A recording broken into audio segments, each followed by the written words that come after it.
नाज़रीन अहम ख़बर अवांखे ॾियूं पिया त सुप्रीम कोर्ट मख़सूस सीटुनि बाबति Peshawar high court election commission जो फ़ैसिलो कलअदम करार ॾेई छॾियो। चीफ जस्टिस काज़ी फ़ाइज़ ईसा जी सरबराही में 13 रुकनी फुल कोर्ट महफ़ूज़ कयल फ़ैसिलो ॿुधाईंदे इलेक्शन कमीशन औरतुनि या अक़लियतुनि जूं मख़सूस सीटूं पीटीआई खे ॾियण जो हुकुम ॾिनो आहे।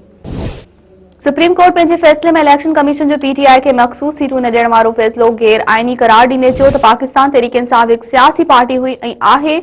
चूंड निशान न मिलण कंहिं बि सियासी पार्टी खे चूंड विढ़ण खां नथो रोके। पीटीआई मख़सूस सीटनि जी हक़दार आहे। सुप्रीम कोर्ट पंहिंजे फ़ैसिले में चयो आहे तहरीक इंसाफ़ 15 ॾींहं अंदरि पंहिंजी मख़सूस सीटनि जी फ़हरिस्त फ़राहम करे। पीटीआई खे मख़सूस सीटूं ॾियण वारो फ़ैसिले जे 8 जजनि हिमायत ऐं 5 जजनि मुख़ालफ़त कई। सुप्रीम कोर्ट मख़सूस सीटनि जी ॿीहर विरासत जो हुकुम ॾींदे चयो त पीटीआई जा क़ौमी ऐं सूबाई असेंबली जा मेंबर ॿीहर पार्टी सर्टिफिकेट जमा कराइनि। इलेक्शन कमीशन पंहिंजी ज़िम्मेवारी पूरी नाहे कई। पीटीआई मेंबरनि ते कंहिं बि क़िस्म जो दबाव न हुजणु घुरिजे।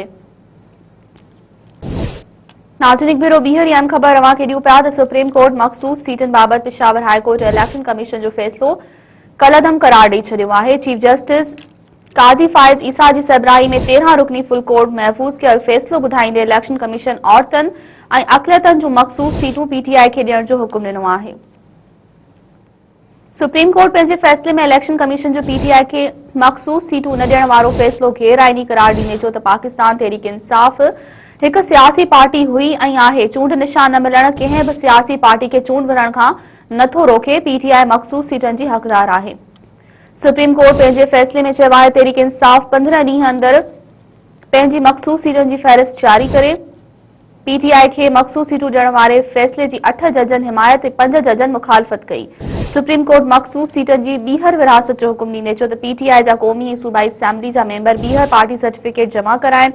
इलेक्शन कमीशन पंहिंजी ज़िम्मेवारी पूरी नाहे कई। पीटीआई मेंबरनि ते कंहिं बि क़िस्म जो दबाव न हुजणु घुरिजे।